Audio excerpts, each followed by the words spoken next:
मेरा नौकर हर वक्त अपनी बीवी से लड़ता रहता। मैं उन दोनों को समझाने जाती तो वह मुझे चुप करा देता। वह सिर्फ अपनी बीवी की बात मानता। मुझे बड़ा गुस्सा आता, क्योंकि मेरा नौकर बहुत खूबसूरत था और उसकी बीवी बदसूरती मेरी शादी हो चुकी थी। मगर अब मैं अपने नौकर से शादी करना चाहती थी ताकि उसकी बीवी की सौतन बनकर उसे अच्छा सबक सिखा सकूं। मैं अपने पति से तलाक लेने का इरादा कर रही थी। एक दिन मैं अपने नौकर को अपने साथ होटल में ले गई और उसके बाद जो मैंने उसके साथ किया, वो सुनकर आपके रोंगटे खड़े हो जाएंगे। मेरा नाम सपना है। यह उन दिनों की बात है जब मेरी एक अच्छी जॉब लगी थी। मेरी सैलरी भी बहुत ज्यादा थी। मैं अपने एक बड़े से घर में रहती थी। घर के साथ मुझे सर्वेंट क्वार्टर भी मिला था ताकि मैं अपना कोई भी नौकर रखूं तो उसे रहने के लिए मैं जगह भी दे सकूं। ऐसा ही हुआ जब मैं अमन को अपने घर नौकर के लिए रखा तो मैंने उसे कह दिया कि तुम अपनी फैमिली को भी यही लेकर रहना। अमन बहुत खूबसूरत इंसान था। लंबी कद काठी का तगड़ा नौजवान था। जब मैं उसे देखती तो बस यही सोचती कि कैसे उसकी हो जाऊं, पर मैं जैसे से देखती वह मुझसे नजरें चुरा लेता। मुझे उसकी यह बात बड़ी बुरी लगती। मगर मैं शादीशुदा थी। मेरा पति भी एक सरकारी काम करता था। मगर मुझे किसी मर्द का यूं नजरअंदाज करना अच्छा नहीं लगता। मेरे ख्याल में मैं तो इतनी खूबसूरत थी कि कोई मुझसे नजरअंदाज भी नहीं कर सकता था। अमन के पास ऐसी कौन सी हसीना थी जिसको देखने के बाद किसी की तरफ देखना पसंद नहीं करता था। ये सोचकर मैं बहुत अजीब सी परेशानी में गिरफ्तार हो चुकी थी। एक दिन मैं अपने कमरे में ही थी और मेरा पति ऑफिस चला गया। मुझे अपने पति पर शक रहता कि वह किसी से मिलने जाता है, क्योंकि वो अपने फोन से बहुत सी लड़कियों से बातें किया करता और रात को अक्सर लेट आता और सुबह होते ही चले जाता। मैं इस बात से बड़ी परेशान होती क्योंकि मेरा पति पहले तो मुझसे बहुत मोहब्बत करता था, लेकिन फिर उसका रवैया मेरे साथ बदलने लगा। इसलिए आज मैं सुबह होते ही ऑफिस के लिए निकलने लगी। मेरा ख्याल था कि आज मैं अपने पति के ऑफिस में जाऊं और हकीकत पता करूं, पर आज जैसे ही मैं अपने घर से निकली, मुझे सर्वेंट क्वार्टर की तरफ से कुछ आवाजें आ रही थी। मैं अपना सारा मकसद भूलकर सर्वेंट क्वार्टर की तरफ दौड़ कर गई। आखिर देखूं तो सही वहां क्या हो रहा है। जैसे वहां पर पहुंची तो अमन अपनी बीवी से लड़ रहा था, मगर मुझे देखकर अपनी बीवी की तारीफ करने लगा। दोनों मियाँ बीवी मुझे देखकर खड़े हो गए और बोले कि माफ कीजिएगा मालकिन, हम लोग ऐसे ही करते रहते हैं, मगर हम दोनों में बहुत मोहब्बत है, माफ कर दें, आइंदा ऐसा कभी नहीं होगा।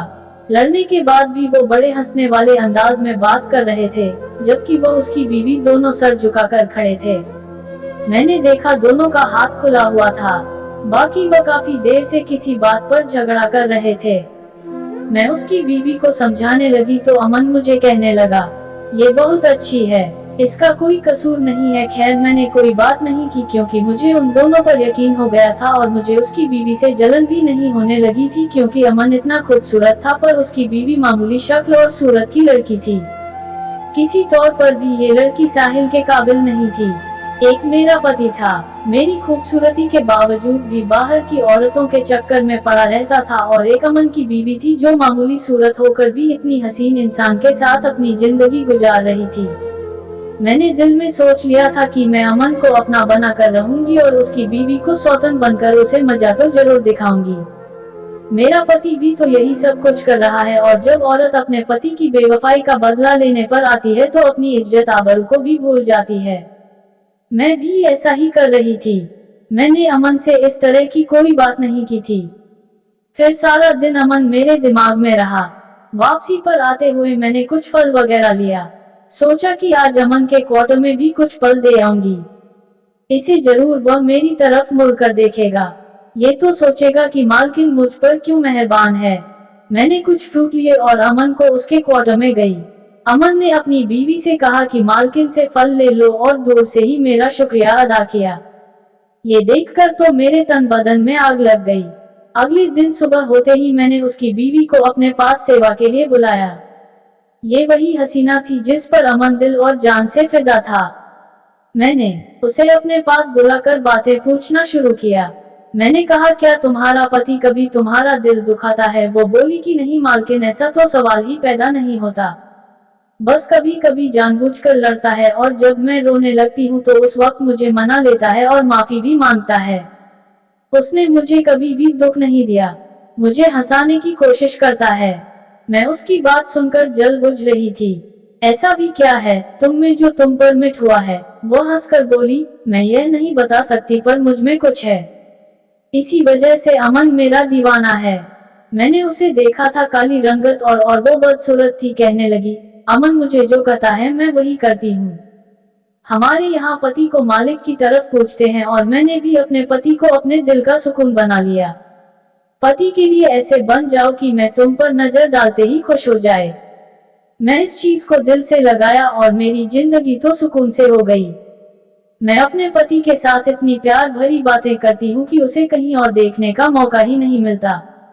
मैंने तो अपना सर पीट लिया था और कहा, तुम जो बड़ी ही शायराना बातें करती हो, तुम कहाँ तक पढ़ी हो? मैं उसे नीचा दिखाने का सोच रही थी। वो कहने लगी, मालकिन मेरी पढ़ाई तो कहीं तक भी नहीं है, मैं तो अनपढ़ हूँ। उसकी बात सुनकर मेरा तो जैसे दिल जल गया था।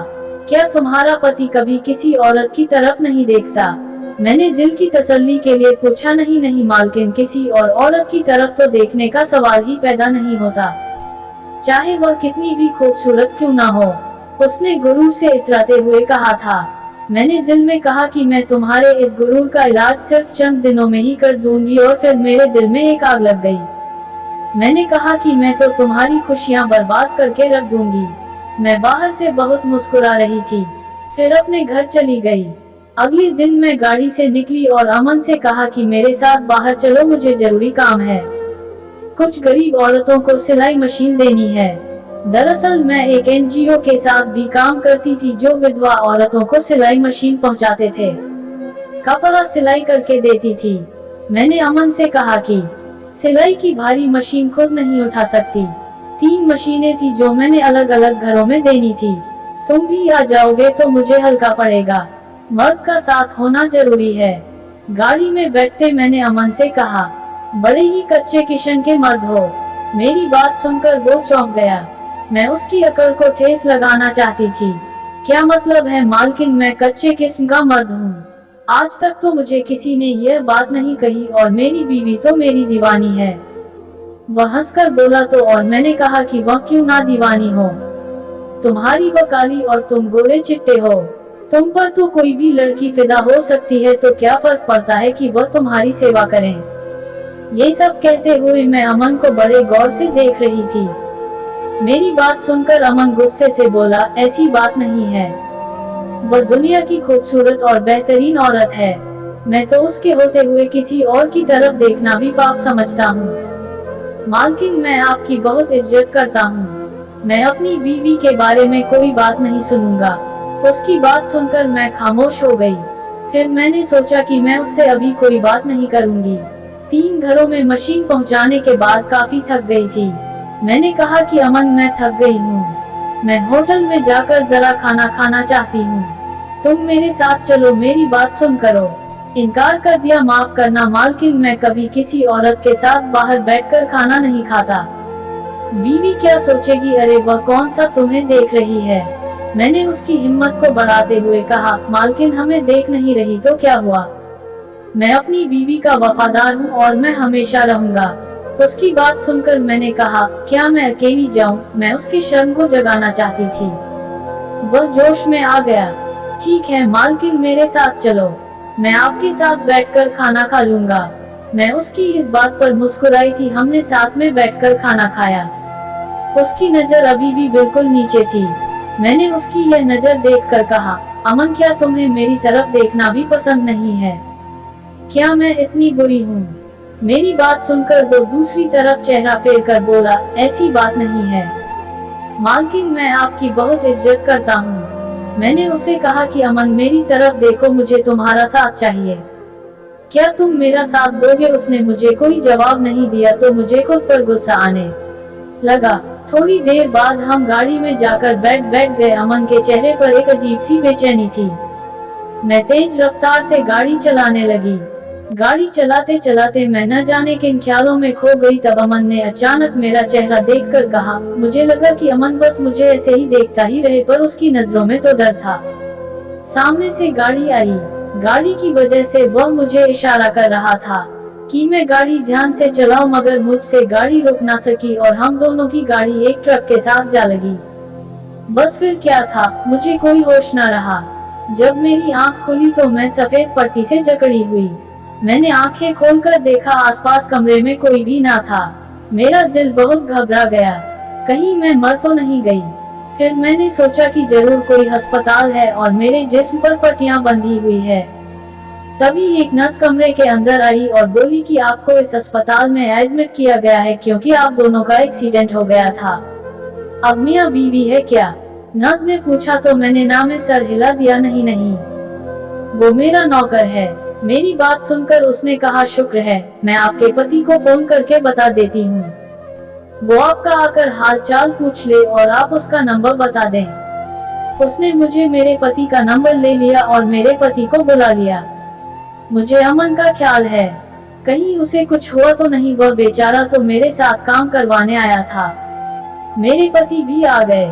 उन्होंने मुझे देखा, बहुत अफसोस करने लगे। बोले कि तुम आइंदा गाड़ी नहीं चलाएगी। मुझे तुम्हारी बहुत फिक्र हो रही है। तुम्हारा नंबर भी लगातार बंद जा रहा था। मैंने कहा, मेरा फोन टूट गया था इसलिए नंबर बंद जा रहा था। बहरहाल मेरे पति ने काफी सारी बातें की और फिर मुझे घर ले जाने के लिए कहने लगे, तो मैंने कहा, जब मैं सही हो जाऊंगी तो चलूंगी। वह हैरान रह गए। बोले, तुम्हारी तबीयत तो बहुत बेहतर है, असली नुकसान तो उस बेचारे का हुआ है जिसे तुम अपने साथ ले गई थी। मैंने उनके मुंह से अमन का जिक्र सुनकर बेचैन हो गई। क्या हुआ है उसे? उस बेचारे की टांग टूट गई है, टांग से अपाहिज हो गया है। चेहरे पर काफी जख्म आए हैं क्योंकि इसने सीट बेल्ट नहीं पहनी हुई थी। लेकिन वह बेचारा तो अब किसी काम का नहीं रहा, ऊपर वाला जाने। ये कहकर मेरे पति ने मुझे बिस्तर से उठाया। मेरी एक जिद की वजह से उस बेचारे की टांग टूट गई। यही बात मुझे परेशान करेगी। हम लोग घर पहुंचे तो सबसे ज्यादा फिक्र मुझे अमन और उसकी बीवी की हो रही थी क्योंकि वह लोग हमारी जिम्मेदारी थी और अब उसके पास कोई नौकरी ना होगी। तब क्या करेगा? मेरा पति तो मुफ्त में लोगों को एक पैसा भी नहीं देता। अमन को भी उसने रखा था, वह हमेशा काम पूरा कर लेता और कभी गलती बर्दाश्त ना करता, इसलिए उससे तो उम्मीद नहीं रख सकती है। खैर, अमन को घर लाया गया। वो काफी बेहतर हो चुका था पर मैं उससे बात करना चाहती थी। तकरीबन मुझे 1 महीना लगा। मैं पूरी तरह से ठीक हो गई तो अमन के कमरे में चली गई। उसकी बीवी उसके पास बैठी थी। मैं ये देखकर बहुत हैरान थी कि उसकी बीवी पहले से भी ज्यादा अपने पति का ख्याल रखने लगी। उसे अच्छे से खाना बनाकर खिला रही थी। मैंने तो आज तक अपने पति का सर तक ना दबाया, सिर तो दूर की बात है उसकी बात का कभी सही तरीके से जवाब भी नहीं दिया। पर फिर भी वह मुझसे बहुत प्यार से पेश आता। शायद अमन की बीवी कम उम्र की थी, इसलिए अपनी बीवी के बारे में बहुत ज्यादा लगाव था। मुझे देखकर बोला, मेरी बीवी मुझसे ज्यादा दुखी है क्योंकि वह मुझसे बहुत प्यार करती है। मैंने कहा कि खाली पेट मोहब्बत से घर नहीं चलता। अगर तुम चाहते हो कि तुम अपना इलाज करवाओ तो मुझसे तरीके से बात किया करो।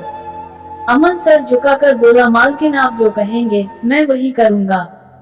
बस मैं अपनी बीवी के लिए बोझ नहीं बनना चाहता। तुम्हें करना कुछ भी नहीं होगा। तुम तो जानते हो मैं तुम्हें अपनी जिंदगी में लाना चाहती हूँ। अगर तुम यही सोचते हो कि तुम इसी तरीके से जिंदगी भर गुजार लोगे तो ये तुम्हारी गलतफहमी है। तुम्हारे साथ एक छोटा बच्चा भी है। तुम लोग कहाँ जाओगे? मैं तुम्हारी टांग का इलाज तो करवा सकती हूँ, पर इसकी एक शर्त है। अमन ने मुझे अजीब नजरों से देखा और पूछा कि वह क्या शर्त है मालकिन? उसकी बात पर मुझे गुस्सा आ गया। दोबारा मालकिन मत कहना मुझे अमन, मैं तुमको अभी नहीं बता सकती। मैंने ये कहकर उसके सामने एक कागज रख दिया। कहा कि इस पर साइन करो। अमन ने डरते डरते इस कागज पर साइन कर दिया। दरअसल वो एक शादी का कागज था जिसमें अमन ने मुझसे वादा किया कि वह मुझसे शादी करेगा और 6 महीने बाद ही करेगा क्योंकि उसने मुझसे वादा कर रखा है और मुझे इस काम के लिए बहुत भारी रकम ले रहा है। अमन को नहीं मालूम था। मैंने भी उसे तसल्ली दी, कहा कि तुम्हारा इलाज जरूर हो जाएगा। तुम बिल्कुल भी किसी बात की फिक्र मत करना। मैं तुम्हारे लिए बेहतरीन से बेहतरीन डॉक्टर लेकर आऊंगी जो तुम्हारा ख्याल रख सके। मैं अमन को पूरे तौर पर शीशे में उतारने की कोशिश की, मगर उसने मेरा किसी भी बात का सही जवाब नहीं दिया। खैर, उस वक्त वह बहुत मजबूर था। वह चाहता था कि किसी भी तरह अपने बच्चे और बीवी का खर्चा संभाला सके। उसे ये भी नहीं मालूम था कि वह अपनी बीवी के तलाकनामे में पर भी साइन कर चुका है। यहाँ तक कि मैंने उसके इलाज के लिए बकायदा पैसे देना शुरू कर दिए। अमन भी इलाज करवाता रहा। मैं खुश थी कि 2 महीने बाद उसकी बीवी की तलाक हो जाएगा और अमन मेरा हो जाएगा। फिर मैं भी अपने पति को छोड़ दूंगी। मगर ऊपर वाले का शुक्र था कि बेवकूफी और मोहब्बत की पट्टी मेरे आंख पर पूरे तौर पर नहीं बंधी थी। 2 महीने बाद जब अमन ठीक होकर मेरे सामने आया तो उसने एक ऐसी कड़वी बात कही जिसे सुनकर वह मेरे दिल से उतर गया। उसने जो बात कही थी वह मैं बात तो बता नहीं सकती, लेकिन उसके अल्फाज बदलकर मैं आपको बता सकती हूँ। उसने जो मुझे सीधा साधा बाजारू औरत कह दिया, असल में मैं जब भी अमन से मिलने जाती तो बहाने से उसकी बीवी को बाहर भेज देती और फिर मैं अमन के साथ अकेले रह जाती। मैं उठकर अमन के पास चली जाती और उसके बहुत करीब हो जाती। अमन मेरी नियत को भाग गया था। वह हमेशा मुझसे दूर होने की कोशिश करता, मगर अपनी बीमारी के चलते वह कुछ नहीं कर पाता था। वह बहुत मजबूर हो चुका था और मैं अपनी हरकतों से बाज नहीं आई थी, बल्कि मौत का मुंह देखकर आई थी।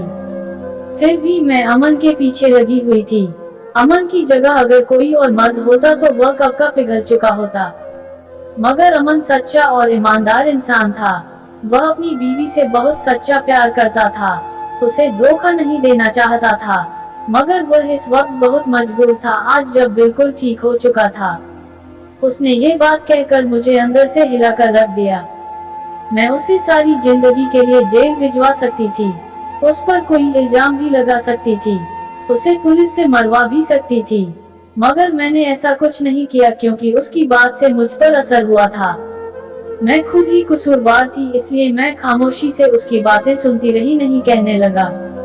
तुम जैसी औरतें कभी अपना घर नहीं बसा सकती, अपने पति को खुश नहीं रख सकती, चाहे पति तुम्हारे लिए अपनी जान ही क्यों ना दे दे। और मेरी बीवी जैसी हसीन तो इस दुनिया में और कोई भी नहीं होगी। मैंने कहा, मैं तुमसे चाहती क्या थी? मैं तो तुमसे शादी करना चाहती थी, तुम्हें किसी गलत चीज के लिए तो यूज नहीं कर रही थी। मैं हसीन और खूबसूरत हूँ तो इसमें मेरा क्या कसूर? मेरा पति बदसूरत है। मैं तुम्हें अपने पति के रूप में देखना चाहती थी, पर तुमने तो मुझे बहुत ही गिरा हुआ समझ लिया। मुझे उसके छोटे बच्चे और उसकी बीवी का ख्याल ना होता तो मैं अपने पति से कहकर अमन की वो हालत कराती कि वो सारी जिंदगी याद रखता। पर मुझे ऊपर वाले का डर भी आ गया था। मैंने सोचा गलती भी तो मेरी थी, मैं उसे वहां तक लेके आई थी जब उसकी टांगे टूटने वाला हादसा हुआ था। पर यह भी तो सच है कि जो कुछ होता है वह इंसान के नसीब में लिखा होता है। अमन की उस बात पर मैं आज तक सुकून से सो ना पाए। मुझे उसकी कड़वी जहरीली बातें याद आती है। तुम एक बाजारू औरत हो, तुम कभी खुश नहीं हो सकती, अपने पति को धोखा दे सकती हो, तो मुझे क्यों नहीं? उसके बाद अमन अपनी बीवी को लेकर दूसरे शहर चला गया। आज उस बात को 2 साल गुजर गया है। मुझे उसकी बात सोने नहीं देती, लेकिन अब मुझे समझ आ चुका है, मैं अपने पति के सिवा किसी दूसरे मर्द पर निगाह तक नहीं डालती। मुझे उसकी बातों ने सुधार दिया था। ये बात बता दिया था कि अपना पति बदसूरत हो या खूबसूरत, बीवी के लिए सबसे खूबसूरत वही होता है। दोस्तों, उम्मीद है कि आप लोगों को ये कहानी पसंद आई होगी। अगर आप लोगों को ये कहानी पसंद आई है तो प्लीज हमारे चैनल अनजान वॉइस को सब्सक्राइब जरूर करिएगा एंड घंटी का बटन जरूर दबा दें, ताकि एक और नई दिलचस्प कहानी आप तक सबसे पहले पहुंचे। फिर मिलेंगे एक दिलचस्प कहानी के साथ। धन्यवाद।